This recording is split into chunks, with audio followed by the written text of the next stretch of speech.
It's probably sitting in your shower right now, a bottle you've reached for 1,000 times without a second thought. But what if I told you that this completely ordinary bottle has a history stretching back 4,000 years? That the word printed on the label was borrowed without credit from a culture that has been doing this long before the first European factory ever existed? And that the reason most of us wash our hair every single day isn't science, it's advertising.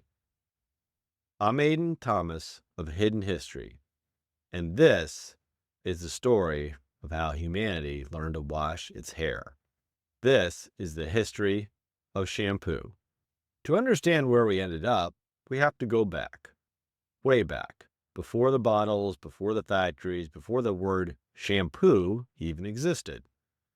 The story starts not with a product, but with an action. When the word entered the English language around 1762, it didn't mean a liquid. It came from the Hindi word champo, itself derived from the Sanskrit chapayati, meaning to press, to knead, to soothe. It described the luxurious head massages that were common practice in India using oils and herbal preparations. It was therapy, ritual, medicine. And India didn't just give the world the word, it gave the world the most sophisticated hair washing technology that existed, perfected thousands of years before the first Western chemist ever entered a lab. As far back as the Indus Valley Civilization, people were cleaning their hair with an elegant, entirely natural solution. They boiled the fruit of the soap nut tree known as the rita, often combined with Indian gooseberry or amla. The pulp of these soap berries contained natural cleansers called sapoins. Mixed with water, they create a gentle, effective lather that removes dirt and oil without stripping the hair of its natural moisture. It was pH balanced. It conditioned while it cleaned. It came from a tree. No labs required. In Ayurvedic tradition, one of the oldest medical systems in human history, practitioners combined amla with shakatki, hibiscus, and aretha mixed with oils and applied through the deliberate rhythmic massage. This practice had a name, champo, and for thousands of years it stayed within the Indian barber communities, passed down as both trade and ritual. Meanwhile, the rest of the ancient world was struggling. In Egypt and Mesopotamia, the earliest soaps made by mixing animal fats with wood ash and alkaline salts were powerful cleaners, but terrible for hair. They stripped natural oils, left hair brittle, and in hard water, they reacted with minerals to form a chalky, sticky film that was almost impossible to rinse out. The Greeks tried olive oil and vinegar rinses. Certain villages in China became renowned for using fermented rice water to strengthen hair. But for most of the Western world, harsh alkaline soap was the only option, and for centuries, nobody found a better one. By the 1700s, British colonial traders had encountered the Indian shampoo tradition firsthand and were stunned. Fragrant herbal paste, scalp massage, hair that came out clean, soft, and healthy. Nothing like the soap and scum routine back at home. One man saw an opportunity. His name was Sake Dean Mahomed. Born in 1759 at Putna in the Bihar region of India, Mahomed came from a family embedded in that very tradition. He learned not just the recipes, but the practice, the precise pressure, the specific herbs, the medicated steam treatments that made it effective. He eventually made his way to Britain, and in September 1814, he opened a bathhouse on the Brighton seafront at 11 Devonshire Place. He called it Mahomed's Vapor Baths and Shampooing. The British elite came in droves. He treated rheumatism, paralysis, nervous conditions that his contemporaries had no other answers for. Testimonials poured in. Newspapers wrote about him.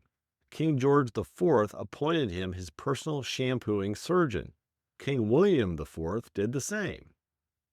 But here's the part of history quietly buried. The word shampoo entered the English language. The practice of washing, massaging the scalp entered Western consciousness. An entire industry was eventually born from what Sake Dean Mahomed carried across an ocean. He died in Brighton in 1851, aged 91, virtually unknown outside his immediate community. He's buried there, a man who gave the English language one of its most commonly used words, who introduced a millennia-old healing tradition to an empire, and almost no one knows his name. What Mahomed offered was a service, not a product, no formula to replicate, no bottle to manufacture. So for most of the 1800s, Western hair washing looked nothing like today. The wealthy washed their hair once a month, sometimes every 6 weeks, using soap shaved and boiled in water with herbs to reduce the residue. In 1908, the New York Times published a guide to proper hair care. Their recommendation? Wash every 4 to 6 weeks with Castile soap applied with a stiff brush. Meanwhile, in Berlin, a pharmacist named Hans Schwarzkopf had been quietly building something different. He opened his drugstore in 1898, focused on perfume and hair. By around 1903, he developed Shampoo, a water-soluble powder shampoo easy to ship, easy to dissolve, and far more convenient than melting a bar of soap. The Schwarzkopf brand, which you still can see today, was born. But the real inflection point didn't come from a laboratory. It came from a war. By 1914, the world was at war, and in the trenches of the Western Front, hygiene had become a military crisis. Head lice, what Allied soldiers called cooties, were epidemic.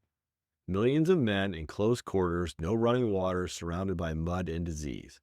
Scalp infections spread faster than orders. The military needed solutions that were portable, manufacturable, and scalable.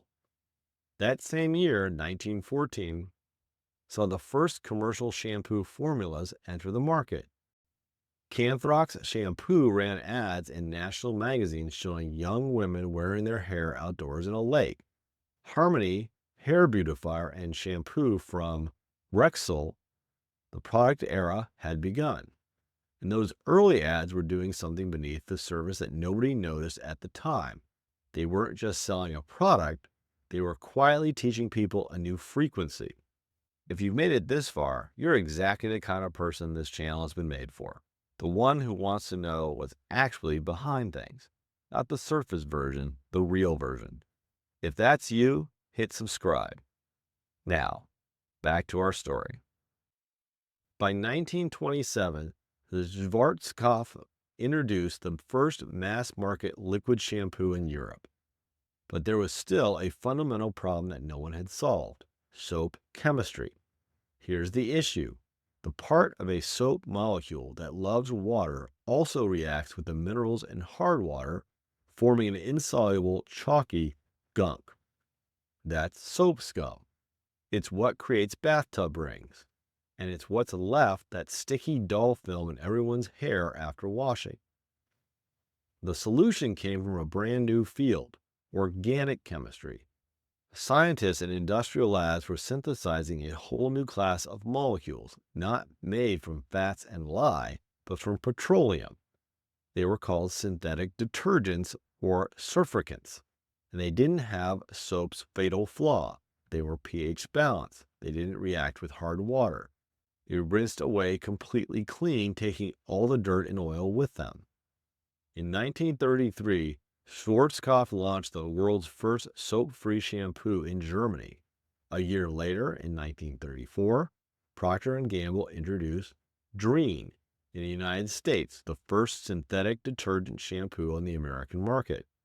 For the first time, people could wash their hair and have it come out genuinely clean, soft, and shiny with no residue. It was a revolution. But a great product alone doesn't build a billion-dollar industry. To do that, you need to change behavior. Before the 1950s, most Americans shampooed once a week at most. The post-war boom changed that. Reliable hot water arrived in nearly every home, making daily showering possible for the first time, and the shampoo industry was ready. Marketing campaigns accelerated. Ads began suggesting, subtly at first, that not washing your hair regularly was unhygienic. The message, to be clean, to be modern, you needed to shampoo.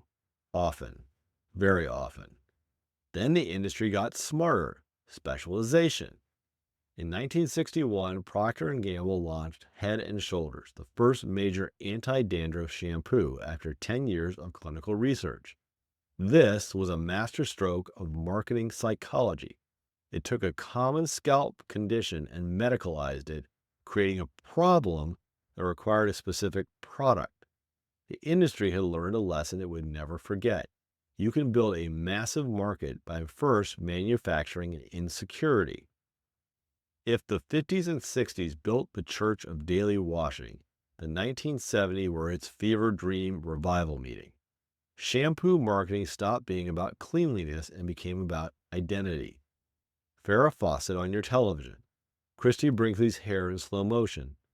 Ads for Breck promising extraordinary shine if you just washed 7 times a week. The whisper of the 1950s, you should wash more often, had become a shout. It was actually unhealthy not to shampoo every single day. The 1970s also saw the explosion of natural marketing. Herbal essences launched with commercials that were borderline scandalous. Lemon-scented shampoos claimed to highlight hair. Protein formulas claimed to rebuild it. Balsam conditioners promised to strengthen it in 60 seconds. The simple act of cleaning hair had been transformed into a complex ritual with a different potion for every perceived flaw. Then there's this. You know the instructions on the back of every shampoo bottle. Lather, rinse, repeat. The origin of repeat is more complicated than the myth suggests.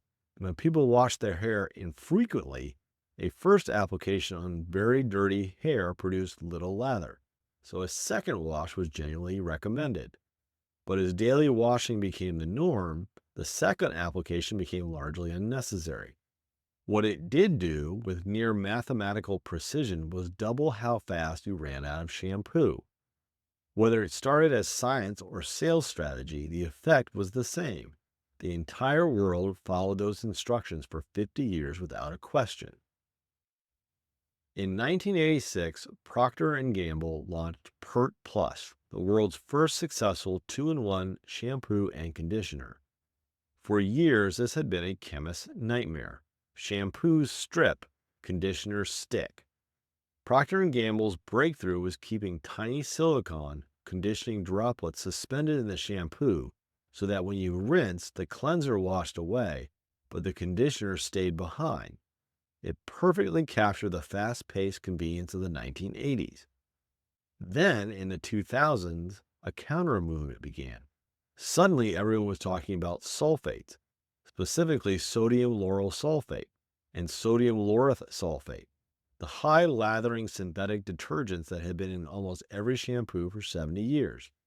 They were accused of stripping hair color, causing dryness, irritating the scalp. The sulfate-free movement exploded. Brands pioneered no-poo approaches. Consumers demanded simpler, cleaner ingredients. Today's shampoo aisle has fractured into 1,000 tribes. Skinification products packed with hyaluronic acid, scalp serums, solid shampoo bars, low-poo conditioner washes, and in a beautiful twist, a significant part of the natural hair care trend is a rediscovery of the very things that started this story. Amla, rice water, soap nuts. The ancient secret to great hair is now being sold back to us in an artisanal packaging. The wheel has truly turned full circle. Sake Dean Mahomed carried a 4,000-year-old healing tradition across an ocean. Hans Vorskopf put science in a bottle. Procter and Gamble turned it into a daily habit that most of us never consciously chose. A dependency manufactured so gradually, so completely, that it became invisible. The bottle in your shower right now is 4 millennia of history, filtered through ancient India, colonial exchange, wartime necessity, organic chemistry, and a century of advertising that convinced you your own scalp can't take care of itself without corporate help. It wasn't a hygiene revolution, it was a sales strategy. I hope you enjoyed today's episode of Hidden History. If you did, hit that subscribe button, like the video, and let us know in the comments what other everyday object you want us to cover next. Next week, we're returning to the kitchen. We're uncovering the hidden history of something we always just add a pinch of. Next week, we're talking about the history of salt. Now, take a look around. History is everywhere.